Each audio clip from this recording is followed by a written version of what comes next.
Savais-tu qu'il y a des gens qui gagnent 10 millions de francs CFA par mois, soit environ 17 000 euros, sans qu'ils soient entrepreneurs? Le problème, c'est que la majeure partie des gens pensent que pour gagner beaucoup d'argent, il faut entreprendre. Dans cette vidéo, je vais te partager 4 métiers qui peuvent te rendre riche ainsi qu'une méthode pour négocier un bon salaire. Tu pourras te baser sur ces métiers pour identifier les formations afin d'accéder à ces différents métiers. Dans cette chaîne, on a l'habitude de parler des choix d'orientation des métiers d'avenir. Dans cette vidéo, je vais faire un focus sur les métiers qui permettent de gagner beaucoup d'argent. Cependant, je ne vais pas parler des sportifs, des artistes, bref, ces métiers particuliers où les salaires sont mirobolants. Je vais me concentrer sur les métiers liés aux formations universitaires et formations professionnelles. Et avant la fin de la vidéo, je te partagerai une méthode pour négocier un bon salaire en fonction de ton diplôme. Le premier métier de cette liste, je vais te parler des métiers de la santé. Il s'agit notamment des chirurgiens, des cardiologues, des dentistes, etc. Ce sont des métiers importants qui nécessitent de longues études, de longues années d'études pour se spécialiser et par conséquent, les salaires ils sont très élevés. D'ailleurs, la plupart des spécialistes de ces métiers soit interviennent dans plusieurs établissements, soit ont leur propre cabinet, ou les deux. Le secret pour gagner beaucoup d'argent dans ce secteur, c'est qu'il faut se spécialiser. Tu ne peux pas te contenter d'être généraliste. Il faut à tout prix faire en sorte d'avoir une spécialité. Si tu es généraliste, tu touches un salaire moins élevé que celui des spécialistes. Donc si tu veux aller vers ce domaine, n'hésite pas à te spécialiser pour faire partie des mieux payés, pour toucher en moyenne, en fonction de ton expérience, 10 000 euros par mois. Dans certains pays comme le Sénégal, ce revenu peut être plus bas à cause du niveau de vie qui n'est pas très élevé, mais ces métiers te rendront millionnaire en francs CFA sans problème. A contrario, dans le domaine de la santé également, il y a des métiers moins bien payés.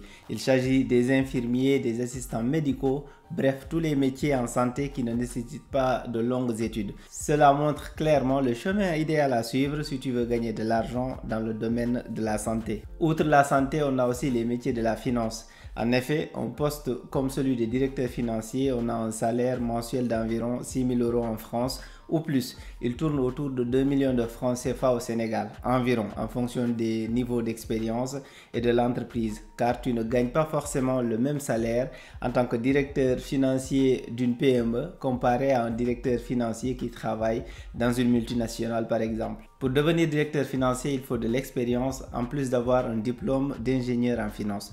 Tu dois noter que tu peux faire finance avec un bac littéraire ou bac scientifique.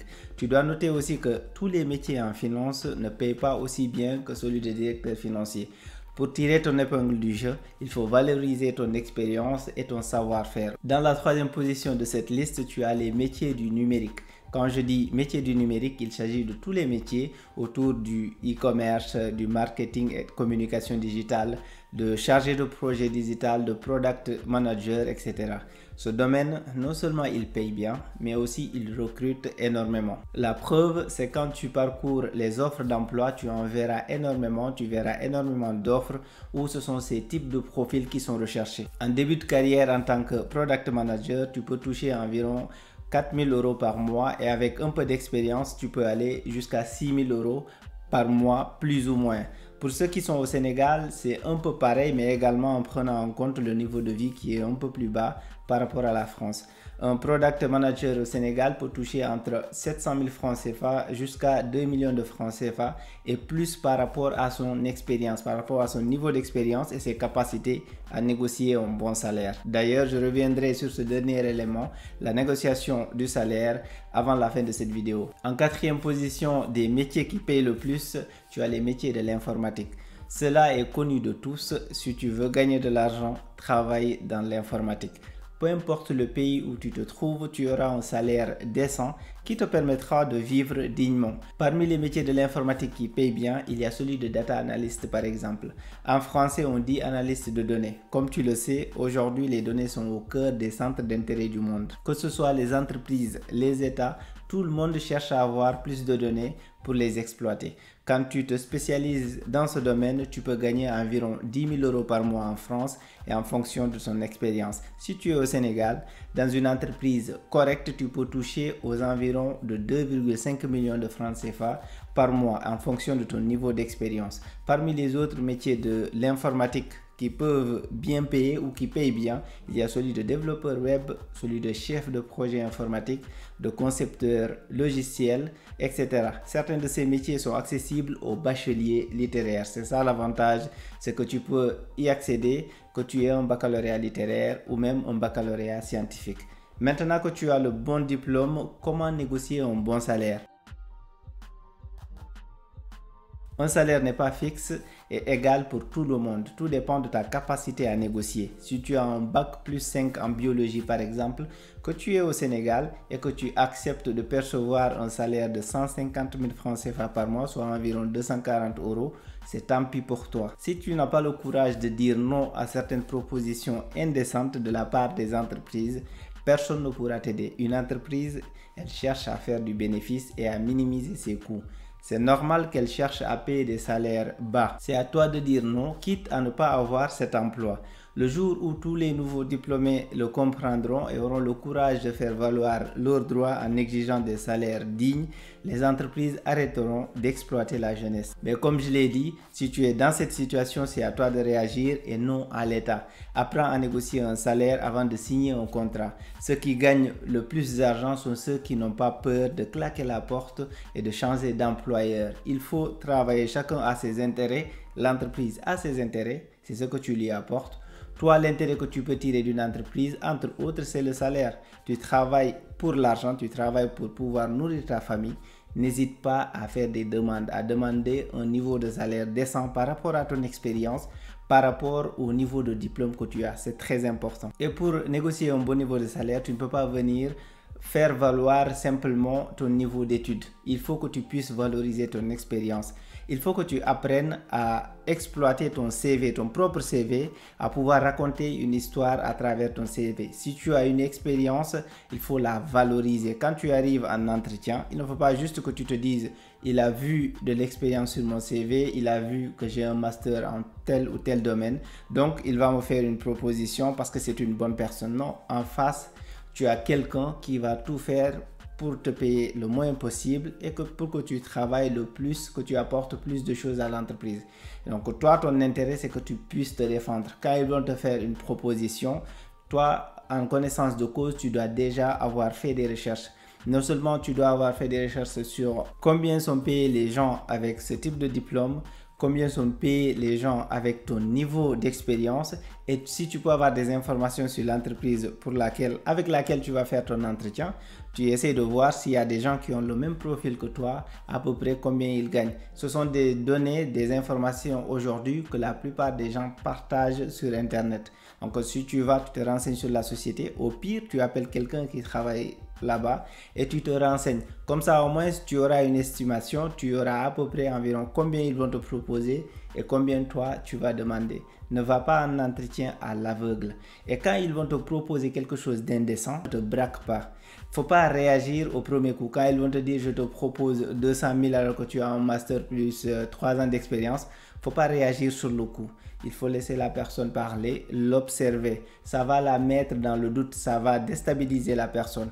Et attends que la personne ait fini avant de réagir. Et quand tu vas répondre, ne commence pas par dire non, je ne veux pas de ce salaire. Ne commence pas par répondre par la négative. Il faut répondre de façon générale. Il faut d'abord argumenter. Tu argumentes, tu parles de ton niveau d'études, tu parles de ton expérience, de ce que tu vas apporter à l'entreprise avant de finir par dire je ne peux pas accepter ce niveau de salaire parce que tu as déjà argumenté en fait. Je ne peux pas accepter. Moi, au minimum, il me faut un salaire entre tant et tant. S'il te propose un salaire de 200 000, tu dis minimum, il me faut un salaire de 300 000 pour les raisons que j'ai évoquées. C'est argument contre argument. Il ne faut pas être sur la défensive. Il faut apprendre à raconter une histoire, l'histoire de ta vie, l'histoire de ton expérience, l'histoire de tes études pour convaincre le recruteur quand tu vas aller en entretien. Il faut qu'au sortir de l'entretien, la personne se dise c'est la personne qu'il me faut, c'est le profil qu'il me faut. Il faut que tu sois intéressant. Et pour être intéressant, il faut que tu saches t'exprimer. C'est des choses qui se travaillent. Il y a des gens qui ne sont pas à l'aise à l'oral pour échanger avec quelqu'un, mais c'est des choses qui se travaillent. Il faut que tu sois convaincant. Le plus important, c'est de marquer l'esprit de la personne. Il faut que, comme je te l'ai dit, quand la personne va sortir, elle se dise, mais celui-là, c'est la personne qu'il me faut. Au-delà du travail, au-delà de l'expérience ou ce que tu vas apporter à l'entreprise, il faut que la personne ait envie de venir travailler avec toi chaque jour. Donc, il faut que tu aies de l'impact. Il faut savoir argumenter. Il ne faut pas répondre par des réponses fermées, oui ou non, etc. Ça ne permet pas de discuter. Il faut ouvrir la discussion, argumenter, faire une contre-proposition. Pour finir, ce que tu dois retenir, c'est qu'il y a des métiers qui permettent de devenir riche avec des salaires qui varient. J'ai partagé une liste de 4 métiers dans cette vidéo. Des gens qui travaillent dans l'informatique peuvent gagner plus d'argent que ceux qui travaillent dans la santé, par exemple. Si tu poses la question à savoir est-ce que les gens aiment leur métier, tu auras 2 réponses en fonction de l'étape où ils se trouvent dans leur vie. Pour ceux qui viennent de commencer une carrière professionnelle, ils te diront qu'ils veulent avoir une stabilité pour pouvoir vivre dignement et qu'ils aiment leur travail. Ceux qui ont plus d'expérience, par contre, environ 5 ans d'expérience, ils te diront qu'ils travaillent pour gagner de l'argent. Peu importe le métier, ils veulent simplement gagner plus d'argent. Donc c'est l'objectif principal de la plupart des gens ou de tout le monde, j'ai envie de dire. Je te parle de ces 2 situations pour que tu saches que peu importe combien tu aimes ta formation, combien tu es attaché à ce que tu fais aujourd'hui, tu finiras par t'en lasser et le faire pour l'argent. Même si la plupart des gens, quand tu leur poses la question en face à face, ils ne te diront pas qu'ils n'aiment pas ce qu'ils font ou qu'ils le font pour l'argent. Par pudeur, ils te diront que c'est le boulot de leur rêve, qu'ils ont toujours rêvé de travailler, de faire ce qu'ils font aujourd'hui. Et si tu veux savoir si c'est vrai ou pas, demande-leur de baisser leur salaire et de continuer à faire le même travail. Sinon, de changer de métier et d'avoir une augmentation salariale. Tu verras entre l'argent et leur métier à quoi ils tiennent le plus. C'est pour cette raison que même si tu es en formation aujourd'hui, que ce soit au niveau universitaire et même au lycée, ton seul objectif doit être de trouver un emploi qui paye bien. Si tu veux avoir un salaire décent, c'est à toi de le négocier avec des arguments valables. Si tu arrives en disant, comme je l'ai dit, en disant que tu as un bac plus 5, donc que tu mérites d'avoir un tel niveau de salaire, tu ne convaincras personne. Il faut analyser ce que tu sais faire, ce que tu vas apporter, ce que tu as vécu pour justifier aux yeux de l'entreprise le salaire que tu demandes. Il ne faut pas avoir peur de demander. Ça ne sert à rien de venir en panique. Il faut se préparer avant de venir. Par ailleurs, tous ces métiers peuvent également te permettre d'entreprendre. Tu peux devenir consultant indépendant en informatique. Tu peux ouvrir ton cabinet dentaire, par exemple. Dans ce cas, tu peux gagner plus d'argent que les sommes évoquées dans la vidéo. En fonction de ces métiers listés, tu peux choisir la formation adaptée pour y accéder.